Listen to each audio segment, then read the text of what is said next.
गौतम बुद्ध, जिनका जन्म 6ठी शताब्दी ईसा पूर्व में नेपाल के लुम्बिनी में सिद्धार्थ गौतम के रूप में हुआ था, एक आध्यात्मिक नेता और बौद्ध धर्म के संस्थापक थे। उनकी जीवन कहानी विलासितापूर्ण जीवन से ज्ञान और परम मुक्ति की यात्रा है। सिद्धार्थ का जन्म एक शाही परिवार में हुआ था, जो दुनिया की कठोर वास्तविकताओं से दूर था। हालांकि महल की दीवारों के बाहर दुख, बुढ़ापे और मृत्यु के साथ उनके सामना ने उन्हें गहराई से प्रभावित किया।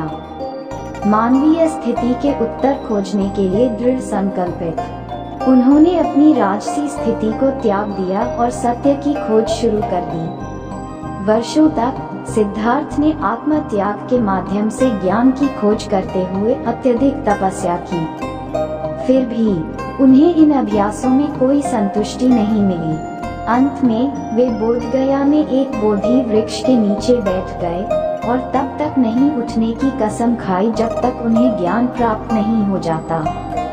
गहन ध्यान के बाद सिद्धार्थ अंततः ज्ञान प्राप्त कर बुद्ध बन गए, जिसका अर्थ है जागृत व्यक्ति।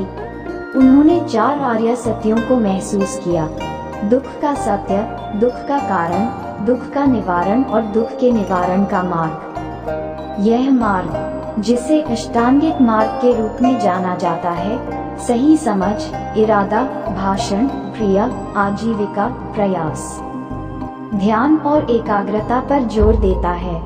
बुद्ध ने अपना शेष जीवन दूसरों को अपनी अंतर्दृष्टि सिखाने में बिताया।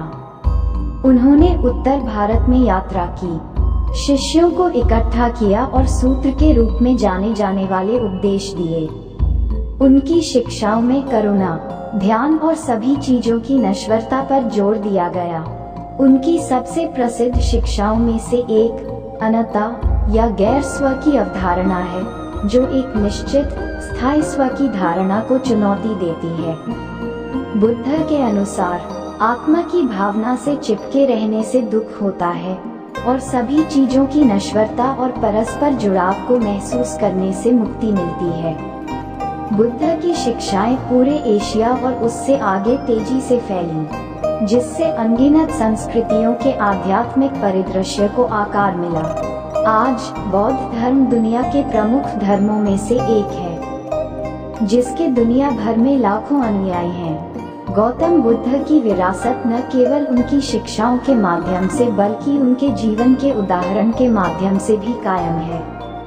विशेषाधिकार से ज्ञानोदय तक की उनकी यात्रा, अर्थ और दुख से मुक्ति की सार्वभौमिक मानवीय खोज की एक चिरस्थायी याद दिलाती है।